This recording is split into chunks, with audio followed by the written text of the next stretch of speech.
Hey everybody, happy Friday. Glad you're here. Whenever you're watching this, we're live here on a Friday afternoon at 5 o'clock. This is Pentecost weekend in the life of the Christian church, and it's just crazy outside right now. The wind is blowing so hard, and it just kind of has picked up in the last hour or so. Kind of seems like out of nowhere. And Pentecost is a holiday, a holy day that's about wind, the wind of the Holy Spirit. And for me, one of the strongest ways I experience God's presence is in wind.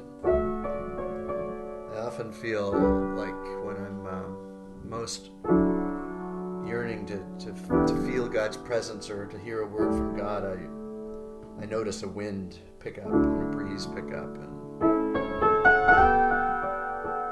And Sunday evening in my Creekside Crossings message, you'll hear me talk about a time when I was on Iona when I just felt wind just blow through me, and I knew it was God, and I knew it was the Holy Spirit. Anyway, the Pentecost wind, the Holy Spirit, it came upon Jesus' first followers, and it really turned everything around. It seems like it finally blew them out of their fear and hiding, and brought them the courage to preach prophetic truth and to form the communities that would care for each other and that would spread the message of God's love just all over. And we're living in a time when there are so many different winds blowing through our country and our world, and some of them are scary winds, the winds of disease and pandemic, and the winds of racism and unrest, and wondering if finally somehow this time we're going to pay attention to the hurt and the fear and the injustice that sisters and brothers have been living with for a long time. Anyway, I'm going to play a couple of what I consider to be Pentecosty, not Pentecostal, Pentecosty kinds of hymns. One's called Spirit of God, and maybe my favorite hymn about the Spirit of God. It goes, Spirit of God, bright wind, breath that bids life begin, blow as you always, I can't read it, blow as you always do, create us anew, give us the breath to sing, lifted on soaring wing, held in your hands, borne on your wings. Of course, that idea of breath takes on so much added meaning as we've been reflecting on George Floyd and his repeated calls for breath, and please to his oppressors, saying, I can't breathe. So from there I'm going to go into a great old hymn, Breathe on Me, Breath of God. Not always considered a Pentecost hymn, but I consider it one. And I'm going to end today with a new song by someone that I don't know, but I'd like to know. I've talked to you before about my friend Kirk Byron Jones. He and I call each other brother by another mother, and I consider that one of the greatest honors to have him call me his brother, because he is an amazing poet and theologian and preacher and teacher and human being.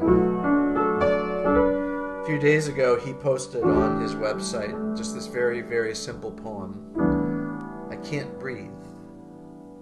Spirit of life, breathe for me. Well, Kirk Byron Jones' son, Jared, is a musician. You should check him out. His website is Jared KF Jones, JaredKFJones.com.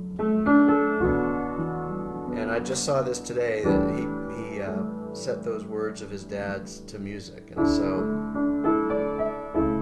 I can't sing anywhere close to the way he sings. And I don't know if I got all the chords right and all that kind of stuff, but I'm gonna give that a shot because I think that's a powerful thought to be left with this weekend, and it's a good reminder because the Spirit of God that blows through us at Pentecost, it's not our breath, it's God's breath, and our prayer is that the Spirit of God, that Spirit of life would breathe in us, and I guess also pray that Spirit would breathe for us when we can't breathe. So here's our Breath Pentecost medley.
of life, breathe for me.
May the Spirit of life move in us and through us and propel us into action that spreads love,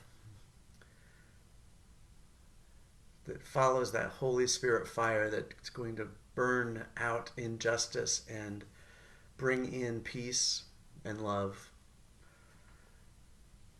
And may we stay safe, stay connected. I hope to see you this Sunday in worship. Have a good weekend, folks. Bye.